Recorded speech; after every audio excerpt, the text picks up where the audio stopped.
Í dag ætlum við að fara yfir hluti sem þú átt ekki að gera í sambandi við skyndihjálp. Ok, og þetta er tekið úr mjög svo skemmtilegu skyndihjálpaprófi sem ég tók á netinu. Ef kviknað hefur í fötum, er best að láta þann brenda. C. Standa í miðjuherberginu til þess að flestir getur notið hlýjunar. Það er náttúrulega augljósasti kosturinn. Ég er náttúrulega mér er alltaf ískalt. Þess að láta manneskjuna labba bara inn. Næsta spurning. Ef þú kemur að alvarlega slösuðum einstaklingi, eða sjúkum sjúklingi, eða kjúklingi, nei, ok. Þarftu að byrja á því að kanna hvort viðkomandi er með flottan síma.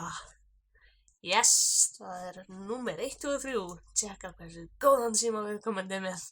Það er bara fyrir ekki milli mála. Meðan viðkomandi er þarna mögulega meðvitundalaus, þá getur þú verið bara nei, iPhone 5 maður. Mér langaði ég hann ekki bara 10 múnum ekki má ég eiga símaðinn. Skilur þú, það er ekki mikið mál.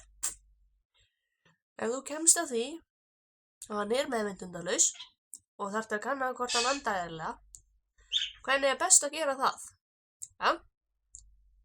Það er hægt að athuga púlsinn á hálsinum. Eða að setja spegil fyrir framan hann. Þá getur hann séð hvort að hann sjálfur sé að anda. Ok. Þú kemst að því að öndun er ekki eðlileg. Hvað er rétt að gera? Hringja í vælubílinn 113 113. Það er nefnilega alltaf það sem ég geri. Og þetta vælubílinn. Já, maður, ég bara að setja vinnuna svona. Ég getur ekki alltaf eðlilega. Ég bara veit ekki hvað að gera. Það er máliðinu. Það er það sem gerist. Yes. Let's continue. Yfirmaðurinn býður út að borða í hádeginu. Yfir matnum byrjar hún skyndilega að hósta, eða þagnar svo og kemur ekki upp einu orði. Rétt skyndihjálp við þessar aðstæður er að segja henni að þú viljið stöðuhækkun. Já, einmitt. Ég er að spá í stöðuhækkun. Ég skal hjálpa þér ef þú segir já. Þessi aðferð dugar ekki til. Nú augljóslega ekki. Yfirmaður sagði nei. Yfirmaðurinn byrjar að blána. Þú þarft að taka utan um hana og þrýsta snögglega á kviðinn.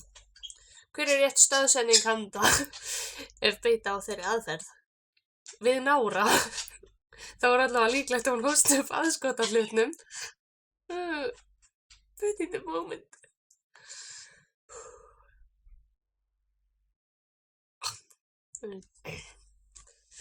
Yeah. Þegar stendur í hálsaskömmlu barni felst rétt skyndihjálp í því að taka í fæturnar á barninu, kolfa því og hrista.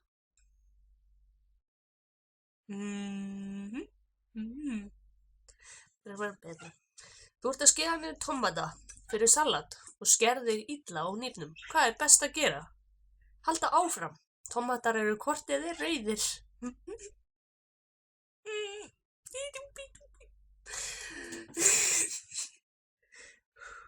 I need a moment. Skerðu og bara... þetta er alltaf tómatar eru rauðir. Það tekur ekki eftir. 1 klukkustund eftir að þú skarst þig blæðir enn mikið úr sárinu. Hvað er rétt að gera? Drekka blóðið svo þú tapir ekki heildarblóðmagni. Það er eitthvað sem þú átt ekki að gera. Málið nefnilega með blóð er... Ég er með geðflottan hatt. Málið með blóð er að ef að manneskja sem er homo sapien, sem svo, drekkur blóð, þá er ég að tala um ef ég drekk mitt eigið blóð, sker mig hérna á ekki neitt, því að þú skerði ekki svona, setja í glas og drekka það á æli ég, mjög Þessi hattur hræðir mig. Get neis. Já. Þú missir sjóðandi vatn úr potti yfir höndina þér. Hvað er það fyrsta sem þú átt að gera til að meðhöndla brunann? Kissa á báttið. Þriggja stigs bruni? Nei. Mamma, viltu kissa báttið? No.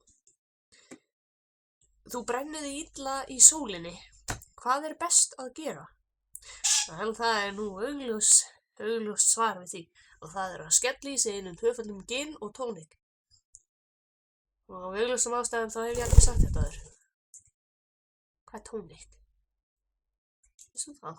Hvað er tónik? Ég hef aldrei smakað tónik. Ég veit hvað gin er. Tónik. Gin and tonic. Tónik. Tónik. Ég kann ekki íslensku. Ég veit ekki hvernig að skrifa augabrýr, þannig að ég er hlustlega hissa. Þetta vídeo er þá búið. Takk fyrir að ekki fara eftir þessum aðferðum. Og ég er ekki að djóka. Þetta er ekkert grín. Mér er alveg sama þá tómatir sem rauðir út að stoppa blæðinguna. Ég meina, come on, it's common sense. Það er það svo, ok.